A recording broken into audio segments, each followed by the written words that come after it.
Welcome to the Intertidal Zones. The intertidal zones are the area between high and low tide. This area is exposed to air at low tide and submerged in water at high tide. The intertidal zones are located all over the world at every ocean coast.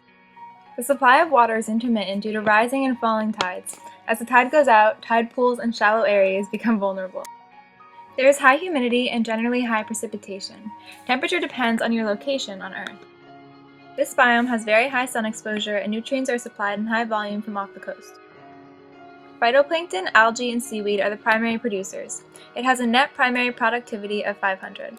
Organisms in this biome must adapt to harsh extremes that occur during low tide.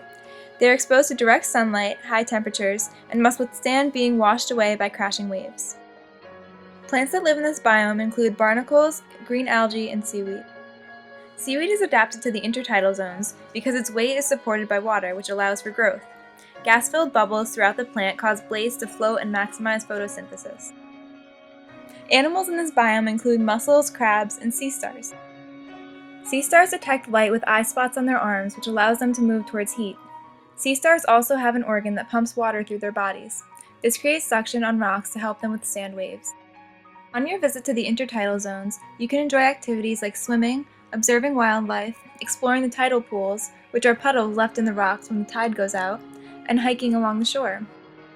The tidal pools of Olympic National Park in Washington State are well known for their wildlife.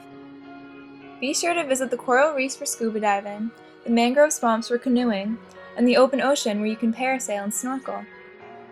On an average summer day in the intertidal zones of the Northeast, you can expect very high temperatures, light rain showers, and very high humidity.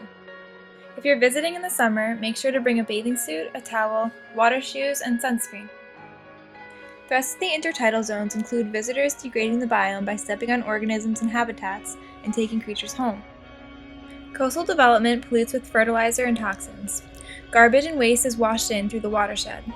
Construction of piers and airstrips causes decrease in fish population because they have less places to breed. The marine mollusk and some starfish are facing endangerment due to the overcollection and high levels of toxins and pollutions in the sea and oceans. Vegetated marshes and natural riparian marshes provide filtration for nutrients and pollutant runoff. It provides fishermen with economic stability and coastal towns with tourism. Regulating services provided to this biome include the Bureau of Ocean Energy Management Regulation and Enforcement, the Environmental Protection Agency, which protects the biome from human degradation, and the National Oceanic and Atmospheric Administration.